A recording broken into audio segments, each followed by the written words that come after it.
प्यारे विद्यार्थी, सबसे पहले आप सभी को नूतन वर्ष की, नए वर्ष की बहुत बहुत ढेरों सारी शुभकामनाएं। नया वर्ष आपके जीवन में बहुत खुशियाँ लाए। यह वर्ष आपके जीवन में नित नए प्रगति के नए नए आयाम विकसित करे। आज का वीडियो एमपी बोर्ड में कक्षा 9वीं से 12वीं तक जो परीक्षा दे रहे हैं अभी वर्तमान की अर्धवार्षिक परीक्षा, उन सभी विद्यार्थियों के लिए बहुत बहुत ज़्यादा इम्पोर्टेंट है। इस वीडियो में हम जानेंगे कि आपको अर्धवार्षिक परीक्षा के पेपर कहाँ मिलेंगे और YouTube में मिलेंगे कि नहीं मिलेंगे। इन सभी बातों के अलावा हम ये भी जानेंगे कि आपको अर्धवार्षिक परीक्षा की तैयारी कैसे करना चाहिए, IMP क्वेश्चन कैसे और कहाँ से मिले आपके लिए IMP क्वेश्चन, और यदि आपने तैयारी कर ली है तो जब पेपर देने जाएंगे परीक्षा कॉपी में तो कैसे उत्तर लिखा जाता है, इस अर्धवार्षिक परीक्षा का क्या महत्व है। कुल मिलाकर के बहुत छोटे वीडियो में हमने गागर में सागर भरने का प्रयास किया। बहुत महत्वपूर्ण वीडियो है, पूरा देखिएगा। यह वीडियो हम आपके सामने आकर के इसलिए बना रहे हैं क्योंकि अभी देखिएगा कुछ ही दिन में अभी आप लोगों के सामने वीडियो की बाढ़ आने वाली है। कि ये देखिए पेपर, ये अर्धवार्षिक का पेपर, ये रियल पेपर, और इससे आप सभी बहुत डाउट होते हैं और मतलब उसी पर डिपेंड होकर के तैयारी करके जाते हैं और वो प्रश्न आते नहीं हैं। तो और कई जगह कुछ लोग कर भी देते हैं, आउट कर देते हैं। तो उसी प्रश्न का उत्तर क्या आउट होंगे पेपर या आपको कहाँ मिलेंगे, कैसे मिलेंगे, पहले इसी प्रश्न पर जाने लेते हैं। तो प्यारे विद्यार्थी, मैं खुद गवर्नमेंट स्कूल में टीचर हूँ फिजिक्स मैथ्स का, है ना, तो मैं पूरी प्रक्रिया आपको बता दे रहा हूँ तो आप खुद समझ जाएंगे। देखिए, हम लोगों ने पेपर बनाया, सभी टीचर्स ने पेपर अपने अपने बनाए। इस बार का बिल्कुल नया एक तरीका हो गया। क्या पिछले बार कुछ जगह से पेपर ऐसा लगा कि आउट हो रहे हैं, कुछ शिकायतें मिली थी, तो इस वर्ष गवर्नमेंट ने बिल्कुल मतलब इस वर्ष की जो अर्धवार्षिक परीक्षा पूरा तौर तरीका बदल दिया।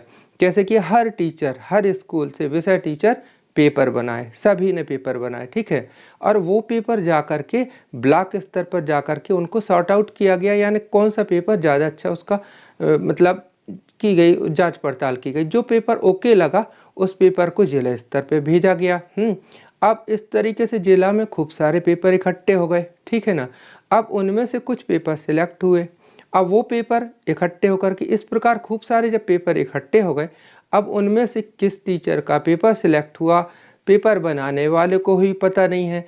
और एक बात, और दूसरी बात ये है कि इस वर्ष पूरा, कई बार एक जिला का पूरा एक पेपर होता था, संभाग का एक पेपर होता था, है ना। राज्य में पूरे MP में 2 या 3 या 4 सेट पेपर हुआ करते थे। लेकिन ध्यान दीजिएगा, ये बात पकड़िएगा कि इस वर्ष मतलब इस परीक्षा में, अर्धवार्षिक परीक्षा में जो आपका जो पेपर होगा ना, वो जिला स्तर पे भी नहीं होगा, ब्लॉक स्तर पे होगा। यह हो सकता है एक ब्लॉक में 3-3 सेट हो जाएं, 4-4 सेट हो जाएं।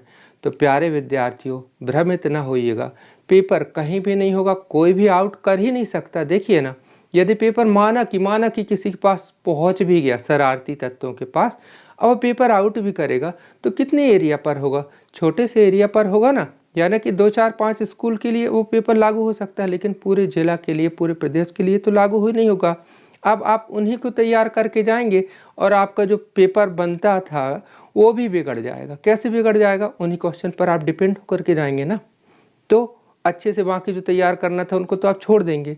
तो इसलिए ये फेक पेपर पर, फेक न्यूज़ पर बिल्कुल भरोसा न करें। पेपर आउट होगा नहीं, क्योंकि इतने सारे सेट पेपर बने हैं कि किसी को कोई पता नहीं कहाँ कौन सा सेट पेपर आना है। अब आप चिंतित हो जाएंगे, ऐसे में सोचेंगे अरे सर इतने सारे सेट पेपर सेट में आएंगे, हमारे में क्या आएगा। तो प्यारे विद्यार्थियों, जितने इम्पोर्टेंट क्वेश्चन हैं तो आपके प्रश्न बैंक में जो जारी किए गए थे वो समझ लीजिए पूरे क्वेश्चन इम्पोर्टेंट। जो आप पूछते हैं ना IMP क्या है, तो आप बताइए जब इतने सारे सेट पेपर बनेंगे तो बचेगा क्या? पूरे के पूरे क्वेश्चन आएंगे ना, इम्पॉर्टेंट क्वेश्चन जो सिलेक्टेड हैं, जिसमें सन डले रहते, जो पिछले साल में पूछे जाते हैं, वही प्रश्न आएंगे। और क्या आएंगे?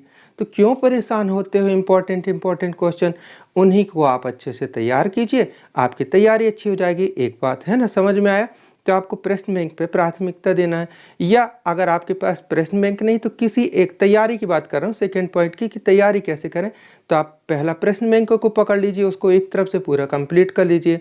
या आपके पास कोई एक चीज़ परीक्षा बोर्ड या परीक्षा दिन जो भी हो उसको एक तरफ से हल कीजिए। उसके सेट पेपर हैं जो दिए रहते हैं उनको तैयार कीजिए, आपकी अच्छी तैयारी हो जाएगी।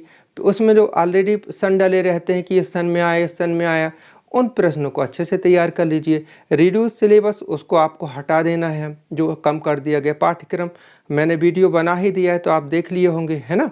तो वहाँ से आप तैयारी कर सकते हैं। सेल्फ डिपेंड होकर के तैयारी कीजिए, भ्रमित ना होइए। और वैसे भी मैंने फिजिक्स का वीडियो बना दिया, फिजिक्स के वेरी इंपॉर्टेंट क्वेश्चन का वीडियो बना दिया। वो वीडियो एक ऐसा है कि इस साल के लिए, अगले साल के लिए, हर साल के लिए इम्पोर्टेंट है, क्योंकि हमने पूरे सिलेबस से जो इम्पोर्टेंट प्रश्न हैं जो अक्सर करके परीक्षा में आते हैं, उनमें 1-1 नंबर वाले प्रश्न, 2-2 नंबर वाले प्रश्न, 3 नंबर और 4 नंबर वाले प्रश्न लिख दिए हैं 11th फिजिक्स के। अब और विद्यार्थी सोचते होंगे सर 10th वाले हम कैसे तैयारी करें, तो आप भी बढ़िया प्रश्न बैंक उठाइए, उसकी तैयारी कीजिए। और 10th वालों के लिए तो हम स्पेशली बता दें कि हमने प्लेलिस्ट देखिएगा चैनल की, तो उसमें जो पिछले वर्ष की प्रश्न बैंक थी उसका सीधा सीधा प्रश्न बैंक हल करके नहीं समझाए, हमने वन शॉट में, मतलब एक वीडियो में पूरा एक चैप्टर कवर कराए। त्रिकोणमिति तो पूरी त्रिकोणमिति हो जाएगी, निर्देशांक ज्यामिति में पूरे निर्देशांक ज्यामिति, यानी एक एक वीडियो में एक एक अध्याय कंप्लीट है। वो भी पहले सूत्र समझाए, सूत्र के बाद इम्पोर्टेंट क्वेश्चन समझाए हैं। अब आपका सिलेबस तो बदला नहीं है ना, तो जो इम्पोर्टेंट थे क्वेश्चन वही तो इस साल भी इम्पोर्टेंट रहेंगे, कोई आसमान से तो अलग से प्रश्न नहीं टपक जाएंगे ना। अब इसमें एक बात ध्यान रखिएगा, पेपर में जो इस साल का जो पेपर आ रहा है, मतलब जो न्यू पैटर्न पे आ रहा है, इसमें फोकस किया जा रहा है 1 नंबर के क्वेश्चन और 2 नंबर के क्वेश्चनों पे। इनकी संख्या बहुत ज़्यादा होती है, तो 2 नंबर के क्वेश्चन तो ठीक है, सब्जेक्टिव क्वेश्चन होते हैं, ज़्यादा उसमें घुमाव नहीं होता, ज़्यादा सीधा सीधा आ जाता है कुल मिलाकर के। लेकिन सबसे कठिन और होते हैं क्या, 1 अंक वाले क्वेश्चन, ये हर साल नए आते रहते हैं। तो प्यारे विद्यार्थी, इनको अगर आप डिवीज़न बनाना चाहते हैं तो इनको टारगेट कीजिए।